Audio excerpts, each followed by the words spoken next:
Good morning students. आज के lecture में हम एसपीसी का टाइप यानी स्टोर्ड प्रोग्राम कंट्रोल का टाइप सेंट्रलाइज्ड एसपीसी के बारे में डिटेल में डिस्कस करेंगे।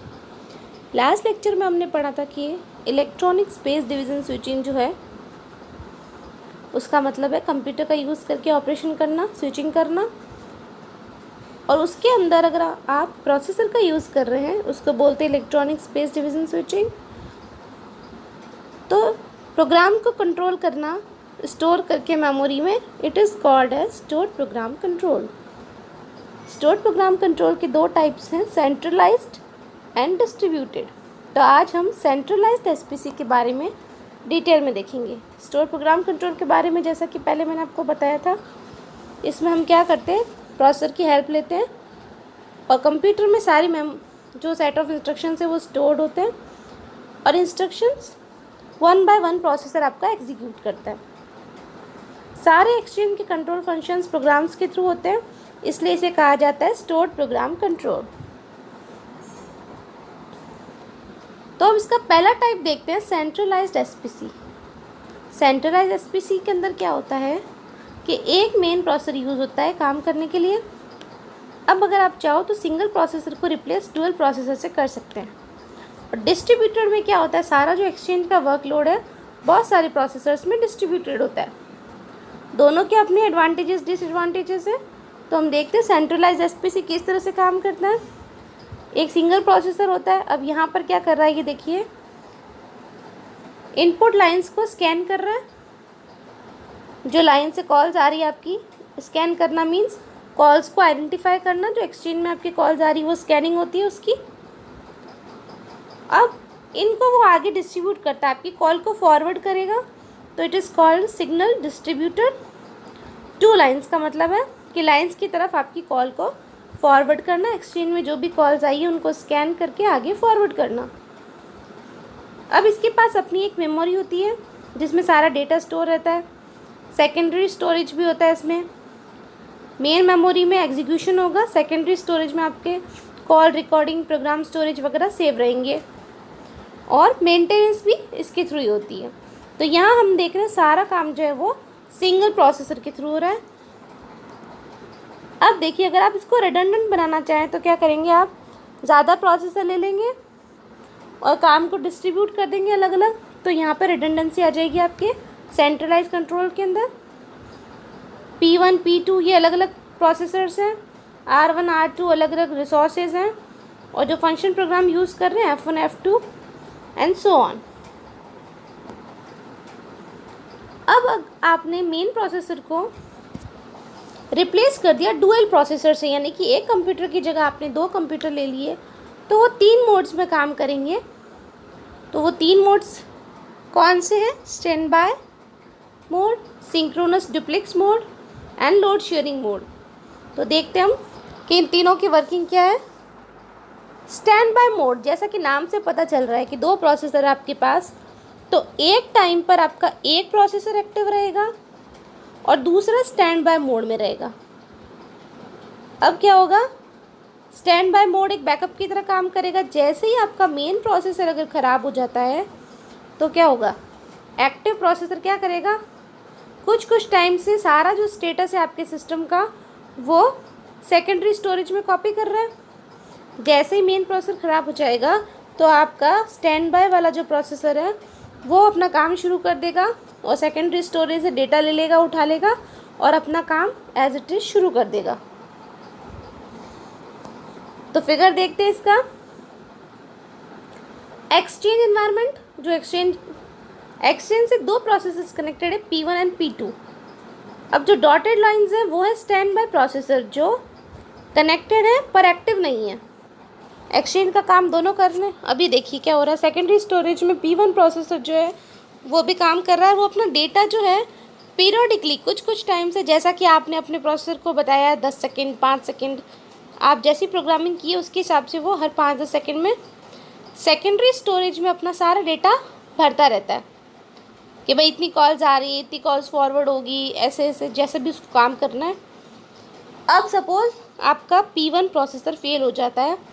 जैसे P1 फेल हो जाता है तो P2 क्या करेगा, सेकेंडरी स्टोरेज से डेटा उठा लेता है और काम करना शुरू कर जाता है, और वो एक्टिव बन जाता है कब तक, जब तक कि आपका P1 दोबारा सही नहीं होता। तो यहाँ पे हमारा एक्सचेंज एकदम से काम करना बंद नहीं करता है, क्योंकि दो प्रोसेसर्स की वजह से क्या होता है कि आपको टाइम मिल जाता है और आपका सिस्टम फेल होने से पहले बच जाता है। अब सेकंड मोड है synchronous duplex mode. Synchronous duplex mode में क्या होता है, दोनों प्रोसेसर्स लगे हुए हैं और एक दूसरे के सिंक्रोनस में काम कर रहे हैं। Two processors are connected in separate memories like M1 and M2 are used. अब यहाँ पे दोनों प्रोसेसर्स के पास अलग अलग मेमोरी है। वहाँ पर क्या हो रहा था, स्टैंड बाय में एक ही मेमोरी थी कॉमन, यहाँ पे दोनों के पास अलग अलग मेमोरी है। दोनों प्रोसेसर्स को आपस में कपल किया गया है ताकि अपने स्टोर डेटा को एक्सचेंज कर सके।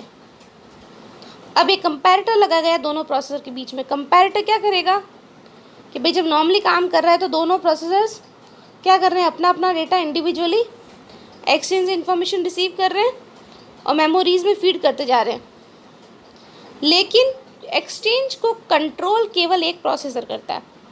ठीक है, अब क्या होता है, दूसरा जो होता है वो कैसे रहता है, सिंक्रोनस में रहता है पहले वाले के, कि उसको नॉलेज होती है कि उसके अंदर क्या क्या डेटा है, वो काम नहीं करता है। अब एक कंपैरेटर क्या करता है, दोनों प्रोसेसर्स का रिजल्ट कंपेयर करता रहता है। इन दोनों के बीच में कंपैरेटर लगा दिया, दोनों का रिजल्ट कंपेयर करेगा। उसको जैसे आइडेंटिफाई होता है कि कोई फॉल्ट आ रही है तो वो फॉल्टी प्रोसेसर को आइडेंटिफाई कर लेगा और उसका काम रोक देगा।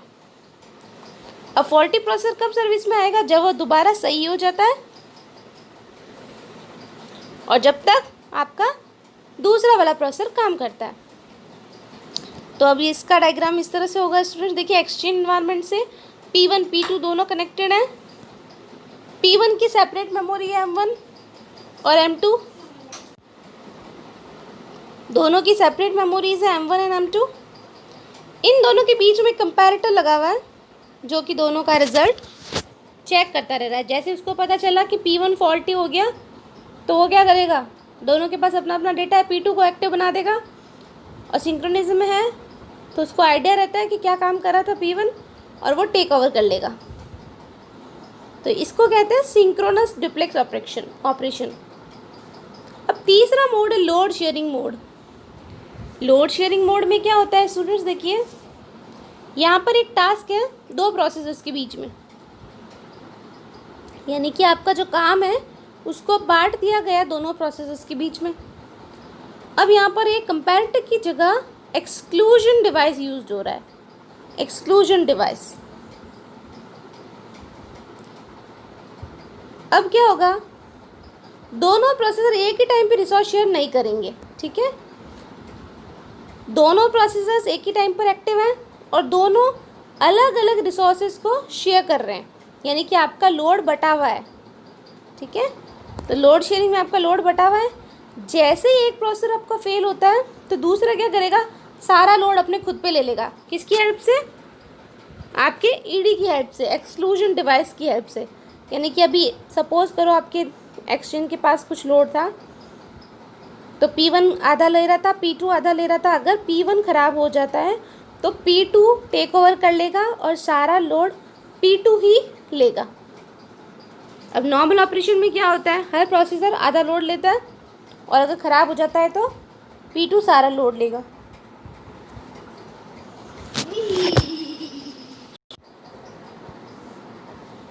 तो स्टूडेंट इसका फिगर कुछ इस तरह से होगा। P1 और P2 दोनों के पास सेपरेट मेमोरीज है M1 एंड M2 और दोनों के बीच में लगा हुआ है एक्सक्लूजन डिवाइस। दोनों अलग अलग अपना लोड शेयर कर रहे हैं एक्सचेंज से। जैसे P1 फेल हो जाएगा P2 एक्टिव बन जाएगा और सारा लोड P2 ले लेगा। तो ये मोड है आपका लोड शेयरिंग मोड।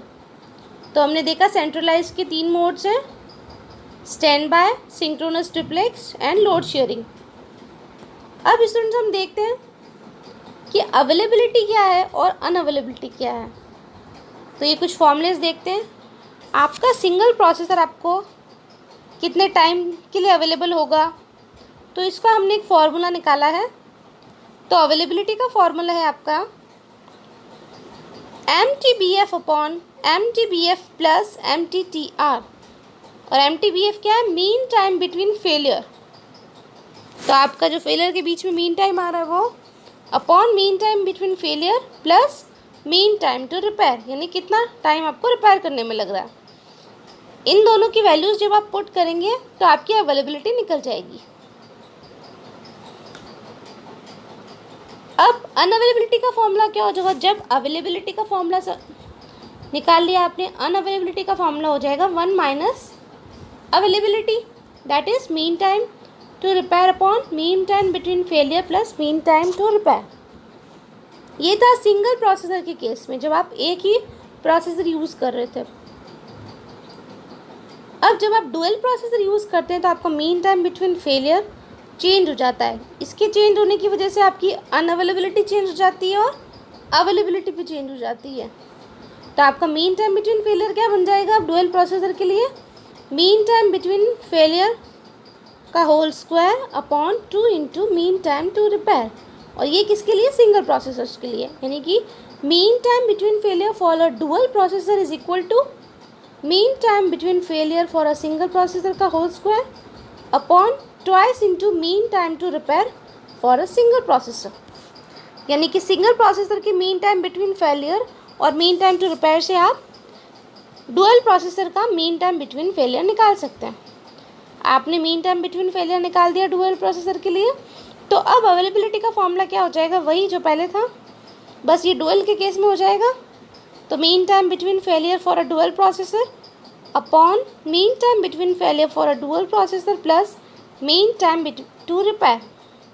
तो ये आ जाएगा आपका मीन टाइम बिटवीन फेलियर का whole square upon mean time between failure का whole square plus twice into mean time to repair का होल स्क्वायर। आपने अवेलेबिलिटी निकाल दी डुअल प्रोसेसर की, तो अब अनअवेलेबिलिटी का फॉर्मूला क्या हो जाएगा आपका?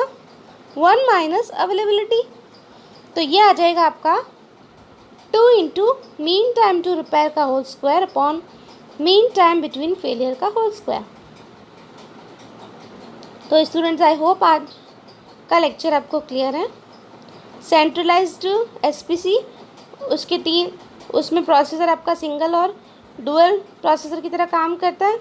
डुअल प्रोसेसर की तरह काम कर रहा है तो उसके 3 मोड्स होंगे, stand by, synchronous, triplex and load sharing. और अनअवेलेबिलिटी और अवेलेबिलिटी हमने दोनों में निकाल ली, सिंगल प्रोसेसर के केस में भी और डुअल प्रोसेसर के केस में भी।